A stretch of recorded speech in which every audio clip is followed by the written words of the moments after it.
छोटा रेस्टोरेंट में सब कुछ सामान्य था। यह एक छोटा लेकिन जिंदादिल रेस्टोरेंट था जिसका मालिक छोटा था। वहां का केयरटेकर अलादीन रोज की तरह सब्जी, फल और जरूरी सामान लेने गया। उसके साथ एक गरीब आदमी भी था जिसे छोटा ने अपने रेस्टोरेंट में रहने के लिए जगह दी थी। खरीदारी करने के बाद अलादीन वापस लौटा। अरे तुम आ गए, छोटा ने ग्राहकों की सेवा करते हुए कहा। सारा सामान ले आए? हाँ सर, अलादीन ने जवाब दिया। ठीक है, उसे शेल्फ में रख दो, छोटा ने कहा। ठीक है, अलादीन ने जवाब दिया और सामान लगाने लगा। लेकिन जो गरीब आदमी अलादीन के साथ गया था वह परेशान लग रहा था। वह कुछ कहना चाहता था मगर छोटा ग्राहकों में व्यस्त था। रात 12 बजे अचानक रसोई से एक जोरदार आवाज आई जिससे सबकी नींद खुल गई।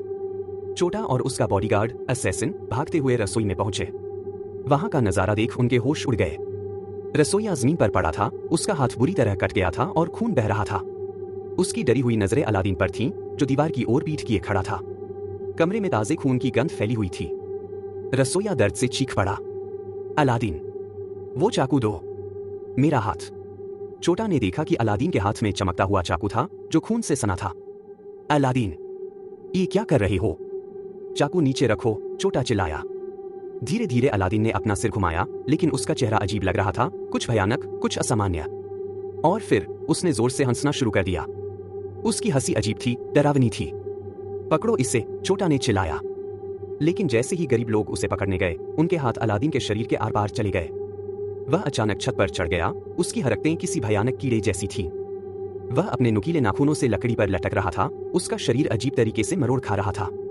सब डर से सहम गए।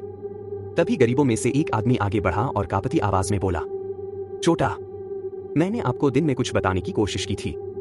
क्या? छोटा ने तुरंत पूछा। बाजार में किसी ने अलादीन के बाल काट दिए थे और भाग गया था। छोटा चौकन्ना हो गया। बाल काट दिए? मतलब? पता नहीं, लेकिन जब बाल कटे अलादीन कुछ देर के लिए जैसे जम गया था।